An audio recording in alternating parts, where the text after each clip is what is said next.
Hey guys, this is Pete Tiger and welcome back to my channel. आज मैं guys आप लोगों के लिए वो सीरीज़ लेकर आ रहा हूँ जिसको सबसे ज़्यादा आप लोग लाइक करते हैं, सबसे ज़्यादा शेयर करते हैं, सबसे ज़्यादा सब्सक्राइब मेरे चैनल पे जिस सीरीज़ की वजह से आते हैं। ये है वो सीरीज़। मतलब सीधी सी बात यह है कि ये सीरीज़ सबको बहुत पसंद है, खासकर मुझे तो बहुत ही ज़्यादा पसंद है।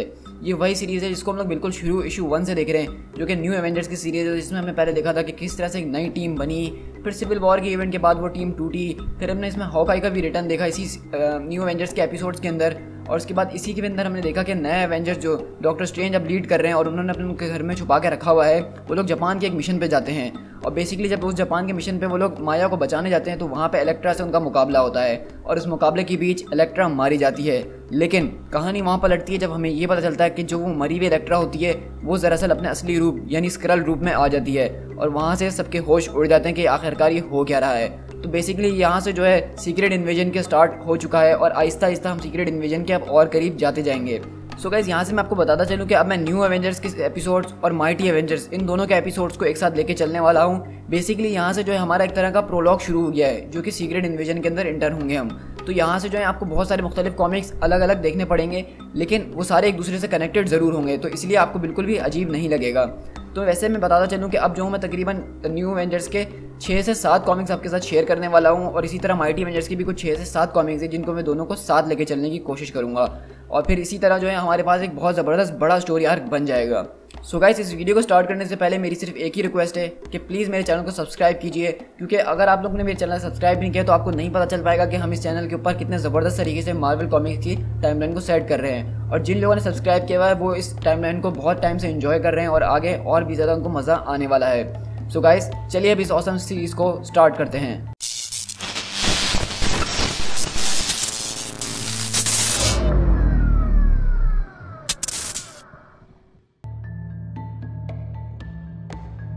तो बेसिकली हम लोग यहाँ से शिफ्ट होते हैं रैंड कॉर्पोरेट के जेट के अंदर, जो कि डैनी रैंड का जेट है। और ये लोग यूनाइटेड स्टेट दोबारा आ रहे हैं जापान के अपने मिशन से फारिग होने के बाद। और हम देखते हैं कि प्लेन के अंदर सब लोग खामोश बैठे हुए होते हैं बिल्कुल, और बीच में वहाँ पे इलेक्ट्रा की लाश यानी स्क्रल की लाश मौजूद होती है और आसमान में ज़ोर ज़ोर से बिजलियाँ कड़क रही हैं। लेकिन तभी पीटर पार्कर बोलता है, क्या तुम में से कोई भी बात नहीं करने वाला है? लेकिन हम देखते हैं कि उसकी बात का कोई जवाब तक नहीं देता। तो पीटर पार्कर बोलता है कि ठीक है, फिर मैं ही बात करता हूँ। इलेक्ट्रा वो एक स्क्रल है, वो एक शेप शिफ्टिंग एलियन है जो कि उस ऑर्गेनाइजेशन द हैंड को लीड कर रही थी। और वो ऑर्गेनाइजेशन में बताता चलूँ कि इस दुनिया की सबसे बड़ी असैसिन ग्रुप है और उनके पास बहुत सारी मिस्टिक एनर्जीज भी हैं। वो एक तरह से जापान का अंडरवर्ल्ड है जो कि पूरे जापान को कंट्रोल करता रहता है और उस अंडरवर्ल्ड को कंट्रोल कर रहा था एक स्क्रल।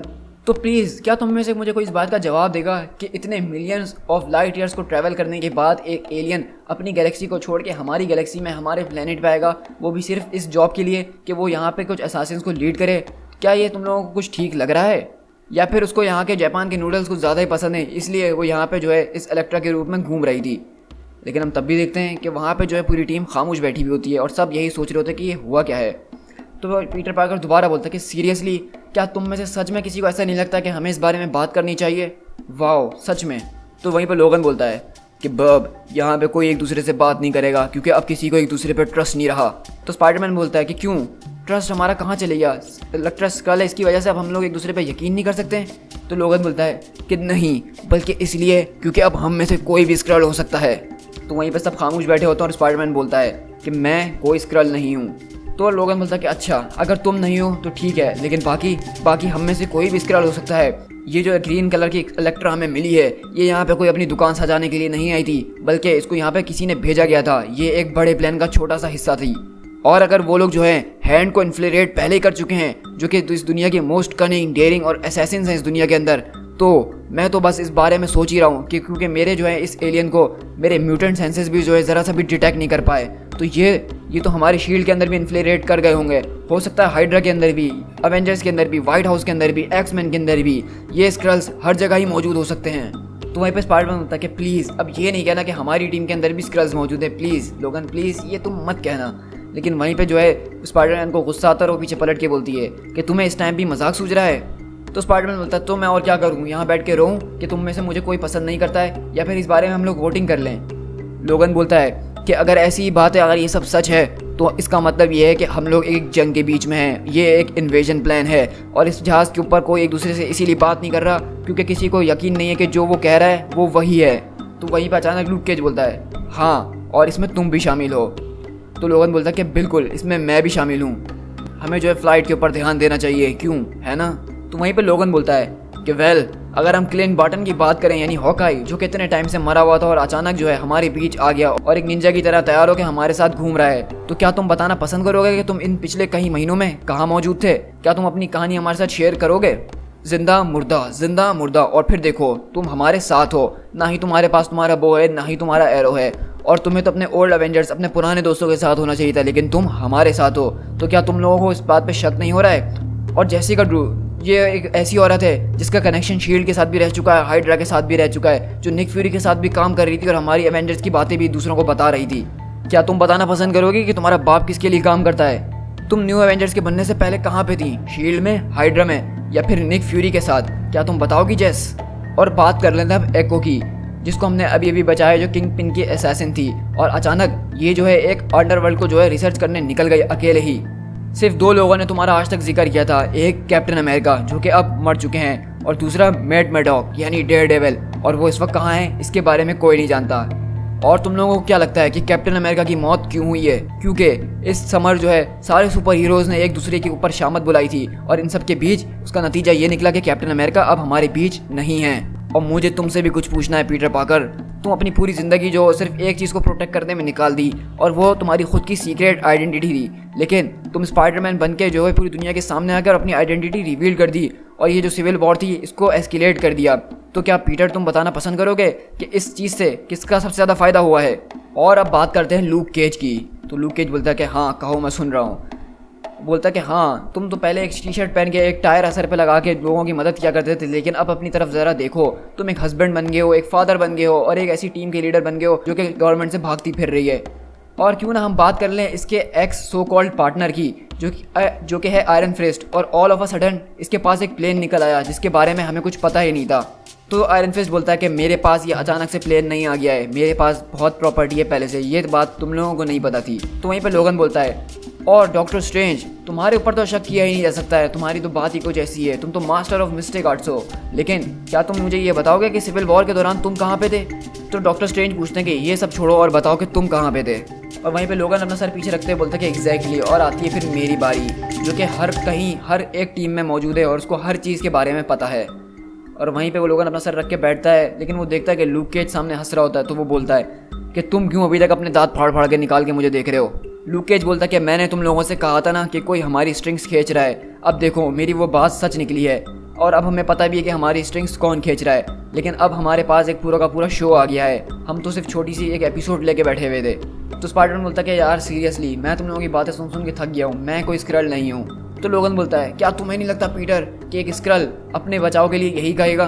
तो वहीं पे पीटर बोलता है कि देखो, अगर मैं कोई स्क्रल होता तो मैं अपने आप को क्यों चूज़ करता, मतलब मैं किसी और कूल बंदे को चूज़ कर सकता था, जैसे टोनी स्टार्क, आयरन मैन या एरीज वगैरह, तो मैंने अपने आप को ही क्यों चूज़ करा स्क्रल के तौर पे?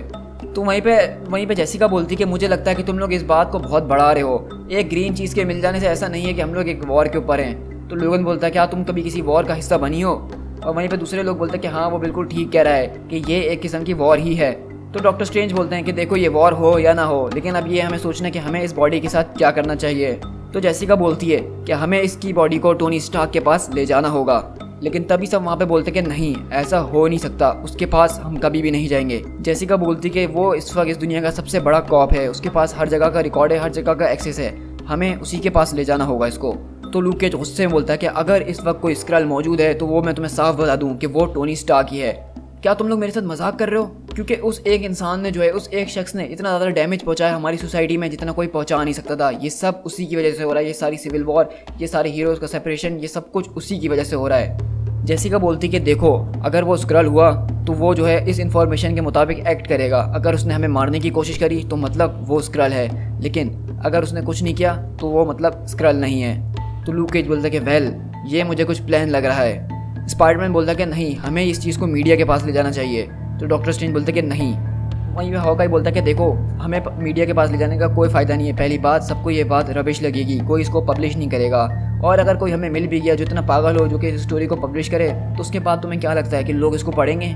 तो जेसिका बोलती कि देखो, मैं तुम लोग को साफ बता दूं कि सबसे पहले जब इस अर्थ के ऊपर लैंड किए थे एलियंस, तो उस जगह को एरिया 51 का नाम दिया था।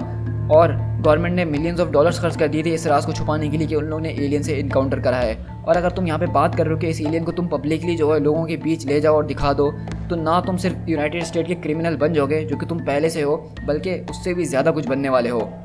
और रही बात पीटर पार्कर तुम्हारी, तो तुम्हारा तो मीडिया से बहुत अच्छा रिश्ता रह चुका है और तुम्हें पता है कि ये सब चीज़ें किस तरह से काम करती है। तो मुझे नहीं यकीन है कि ये ऑप्शन हमारे लिए काम आने वाला है। तो हॉकाई बोलता है कि वेल, अगर टोनी स्टार्क की बात करो तो वो पक्का स्क्रल है। मुझे बिल्कुल लगता है कि वो स्क्रल है क्योंकि उसकी आजकल जो हरकतें हैं वो बिल्कुल स्क्रल जैसी है। तो वहीं पे एको बोलती है कि वेल, ज़रा ये बताओ कि सुपर हीरो रजिस्ट्रेशन एक्ट को कांग्रेस के अंदर लाया कौन था जो सबसे पहले इस बिल को कांग्रेस के अंदर लेकर आया था। तो जेसिका बोलती कि मुझे इस बारे में नहीं पता। तो हॉकाई बोलता कि वही लोग स्क्रल थे। जेसिका बोलती कि हो सकता है कि प्रेसिडेंट भी स्क्रल हो। तो हॉकाई बोलता कि हाँ, हो सकता है। और वहीं पे जो है स्पाइडरमैन बोलता कि मैन, क्या तुम जापान से अमेरिका जाने के बीच जितने भी क्लाउड्स हैं सबके अंदर जहाज़ टकराओगे? मेरा सर दुख रहा है इस आवाज़ से। तो जेसिका बोलती कि हमें टोनी के पास जाना होगा। तो हॉकाई बोलता कि नहीं। तो वुल्वरीन बोलता कि क्या?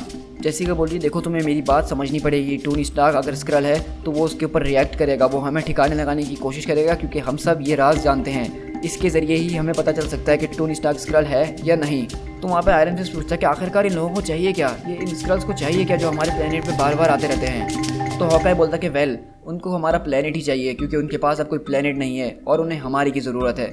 जेसिका बोलती कि इससे पहले मैंने आज तक कोई एलियन नहीं देखा। और हॉकाई बोलता कि वेल, ये कोई आम एलियंस नहीं है। स्क्रल्स जो हैं उनका सामना हमसे पहले भी हो चुका है। उनका एक कल्चरल प्राइड है जिसको वो कभी तोड़ नहीं सकते हैं। उन्होंने पहले भी हमें बर्बाद करने की कोशिश करी है लेकिन फेल्ड हो गए थे।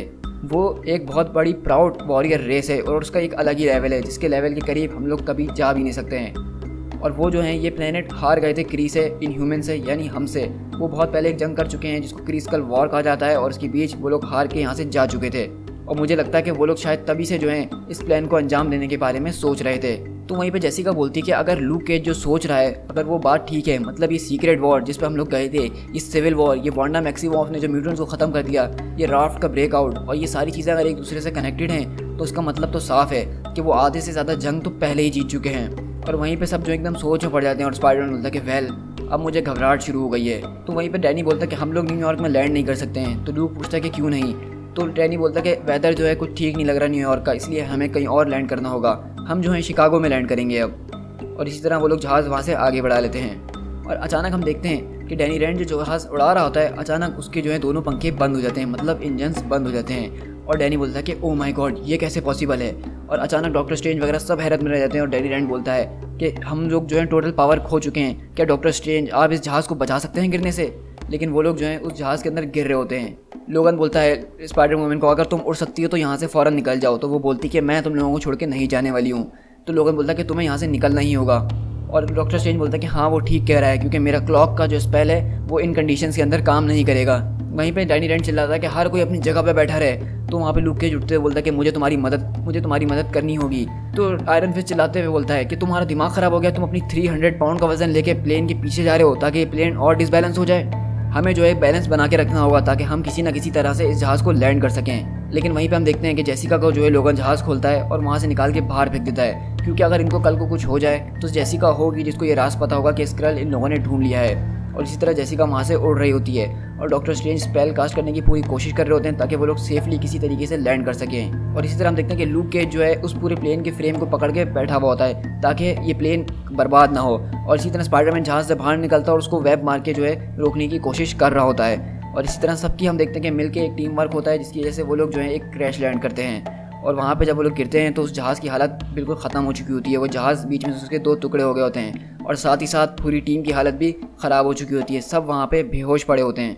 लेकिन तभी हम देखते हैं कि जेसिका वहाँ पे आती है उस जहाज़ के पास जहाँ पे सारी बर्बादी हुई हुई है और वो देखती है कि स्क्रल की जो बॉडी है, यानी कि इलेक्ट्रा की जो बॉडी थी, वो वहाँ पे पड़ी हुई है। और जेसिका जो है उसको उठाने के लिए जा रही होती है। लेकिन तभी लोगन उठता है और बोलता है कि नहीं, तुम्हें ये करने की ज़रूरत नहीं है। लेकिन तभी जो है स्पाइडर वुमन उसके ऊपर अपना वेनम ब्लास्ट मारती है और उसको गिरा देती है और बोलती है कि देखो, मैं तुमसे लड़ना नहीं चाहती हूँ लेकिन मुझे माफ़ कर देना। और लोगन का मुंह अपने दोनों हाथों के बीच में रखती है और बहुत ज़ोरदार वेनम ब्लास्ट मारती है। और उसके बाद वो वहाँ से इलेक्ट्रा की बॉडी उठाती है, अपने कंधे पे रखती है और आगे निकल जाती है उन सबको वहीं पे छोड़ के। और इस तरह हम देखते हैं कि वो जहाज़ वहाँ पे क्रैश हो गया होता है और सारे न्यू एवेंजर्स यहाँ पे बेहोश पड़े होते हैं। लेकिन स्पाइडर वुमन जो है वो उस स्क्रल की बॉडी को लेके चले गई है और हमें पता है कि वो कहाँ जाएगी, मतलब टोनी स्टार्क के पास। To be continued.